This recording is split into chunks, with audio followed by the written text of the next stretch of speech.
శ్రీమన్నారాయణమూర్తి అవతారములన్నీ దశావతారాల కథ ఇంటున్నాడు. ఓం నమో నారాయణాయ అని చెప్పి అష్టాక్షరి మంత్రమైన ప్రహ్లాదుని కడుపు లోపల ఉండగానే ఓం నమో నారాయణాయ అని చెప్పి నారాయణ మంత్ర జపము చేయబట్టే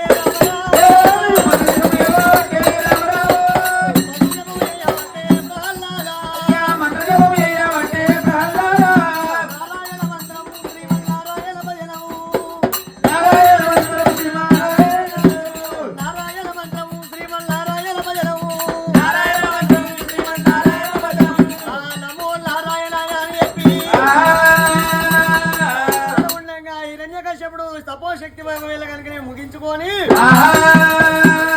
లీలావదేవి ఏనాడు ప్రసవించింది. ఒక కొడుకు పుట్టిండు భక్త ప్రహ్లాదుడు.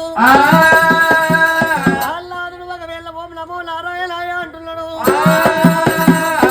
ప్రహ్లాద ఒకవేళ గురువుల దగ్గర విద్య బుద్ధులు నేర్చుకోమని చెప్పి గురువుల దగ్గర తోలిచ్చినా గాని ఓం నమో శివాయ అని పిల్లలందరూ చదివితే ఓం నమో నారాయణాయ అంటున్నాడు. హిరణ్యకశ్యపుడేమో శివుని భక్తుడే, మరి ప్రహ్లాదుడేమో విష్ణు భక్తుడైపోయిండు. భగవంతా ఒకవేళ కనుక ఒక కత్తి ఒక ఒర లోపల రెండు కత్తులు ఇవిడయి ఇంటి లోపల రెండు మతాలు ఉండద్దు. ప్రహ్లాద గురువుల దగ్గర విద్యలు లేరు అంటే ఏమి చేస్తున్నావు? ఏమిల ప్రహ్లాద ఏ దేవుడు చెప్పినాడు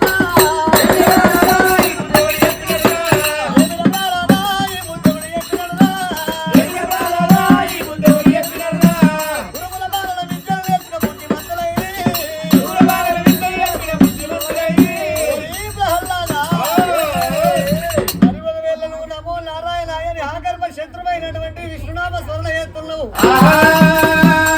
మీరు వినకపోతే చెప్పము.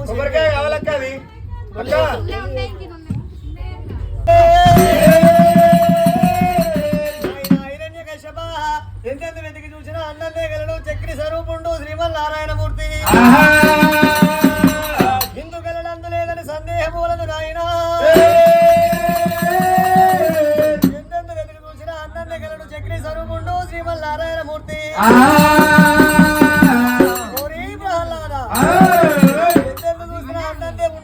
ఈ స్తంభం అందు ఉండడా, ఈ యొక్క గుట్ట ఎందు ఉండడా, గట్టు ఎందు ఉండడా, చెట్టు ఎందు ఉండడా, విష్ణు భగవానుడు ఎందుకు చూస్తానే చెట్టు లోపల ఉన్నాడు, నీ లోపల ఉన్నాడు, నా లోపల ఉన్నాడు. భగవంతుని ఎక్కడ చూస్తే అక్కడనే దర్శనమైతున్నాడే.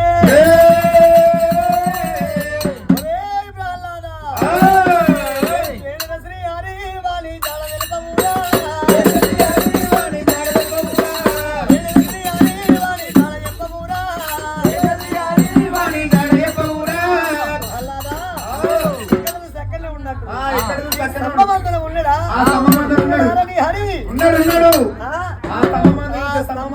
ఉన్నాడు అల్లప్పుడే 60 పుట్ల ఒక్క గద చేత పట్టిండు. స్తంభం కాడికి వచ్చినాడే కష్టపడమ్మో.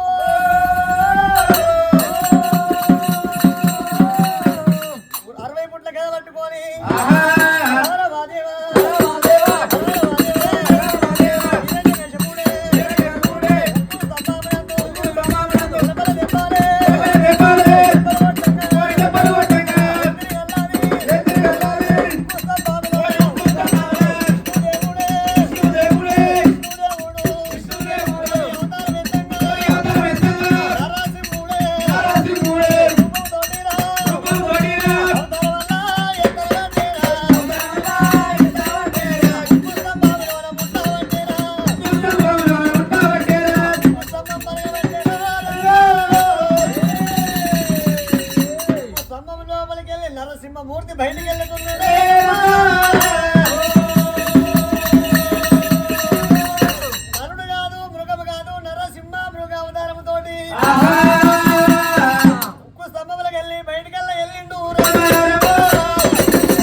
సమస్త ఆయుధాలు కాకుండా తన చేతి గోల్డ్ ముక్కు గోల్డ్ పెంచిండు.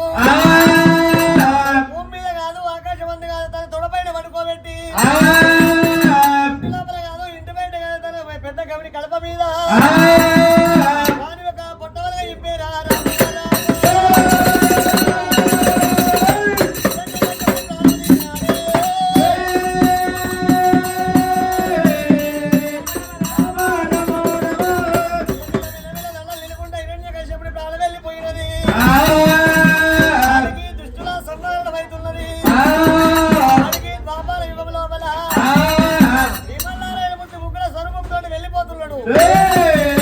ఉగ్ర రూపాన్ని శాంతింపజేయాలంటే భక్త ప్రహ్లాదుడు నీరాజనముతోటి మనం వెళ్ళ శ్రీమన్నారాయణ మూర్తికి నీరాజనమిదిగో నీరాజనమిదిగో అయ్యా నీరాజనమిదిగో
లేవురి